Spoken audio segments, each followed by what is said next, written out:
and that's it. The final is at 6 o'clock this evening. Hope you'll join us. The audience will go ballistic. It's Barneveld against Baxter. It could be brilliant. Till then, goodbye.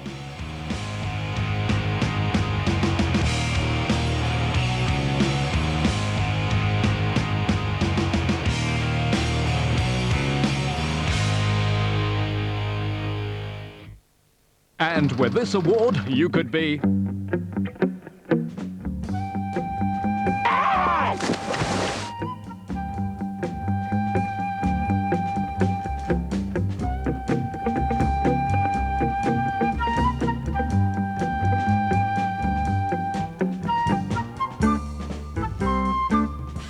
of the best short films, and only one can win. The Talent, Friday at 11:45 on BBC Two.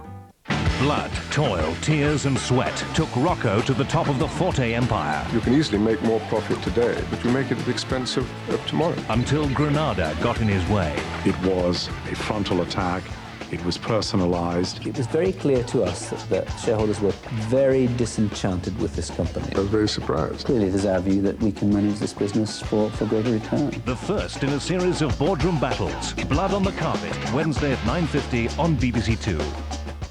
Steps, the Spice Girls and Robbie Williams, the late-night edition of Top of the Pops on BBC One in just over 5 minutes.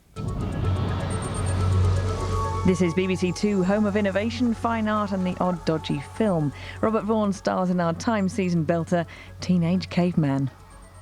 In a city where unemployment is twice the national average, a life of crime is practically a career option. 29,350 from the one address. Where bent cops and budget cuts. My name's Sergeant Spencer from the Serious Crime Squad. You've been arrested on suspicion of murder, OK? Murder? Don't help. They might ask us to go and do a job, and we'll do things wrong because we're not properly staffed. So not double-barrel shotgun. How thin can the blue line get? Driver, get out of the car! The Real Cops, Mersey Blues, starts Wednesday at 9 on BBC Two. Have you been to Cyprus before? I spent a lifetime there one summer. Coming soon to BBC One. Hello, my name's Julie. My name is Carol. My name is Laura. And on behalf of Janus Holidays, I'd like to welcome you to Limonaki. Why would she go to 3 welcome meetings? Journalist. Michelle Collins turns up the heat in Sunburn. Look, just invite her for a drink. She might not want one. She's a journalist. He doesn't have to sleep with her. Just find out what she's up to. What the hell do you think you're doing? Ooh, you two move fast. This is Nikki, our new head rep. Sunburn, a brand new drama, starts Saturday at 9 on BBC One. BBC Two's late look at the weather, now graciously supplied by Helen Young. Hello, welcome to Weatherview. Well, you may have heard on the news on Saturday that Tony Blair was in Kuwait. But why am I telling you that?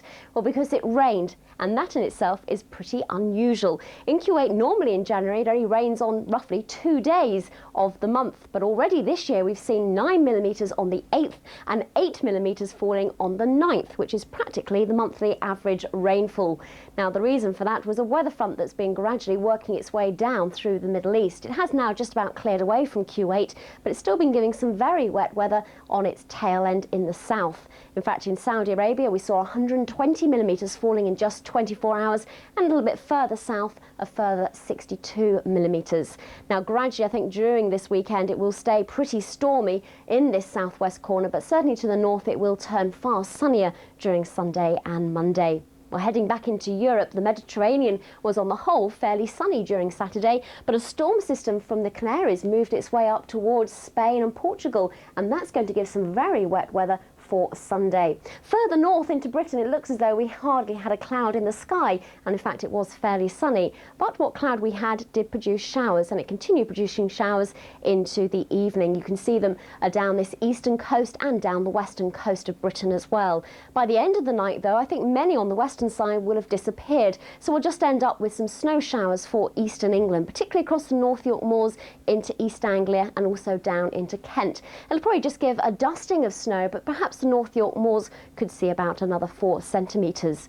Now inland tonight it is going to be very icy. Already those temperatures have got below zero and they're going to continue tumbling down by the end of the night, ending up around -7 to -9 in some of the Scottish glens and valleys. Further south you can see a widespread frost for England and Wales as well as Northern Ireland. Temperatures in Belfast could be around -5. So it will be very icy to start off on Sunday morning. We may also have some freezing fog patches, particularly across Northern Ireland, but the odd patch could be elsewhere as well.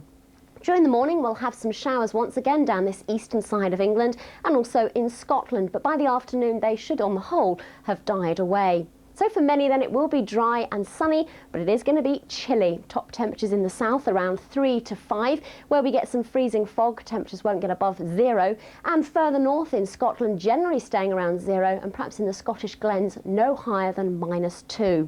Now into Monday we're going to begin to see a very subtle change. For many we'll still have those very chilly conditions first thing in the morning with some freezing fog patches, but by the end of the day the northwest will begin to see some cloud, rain and wind pushing its way in. That's all due from this system here, but it looks as though it's going to be into Tuesday before many of us see the return to milder, wetter and windier conditions. That's all from me for now. Good night.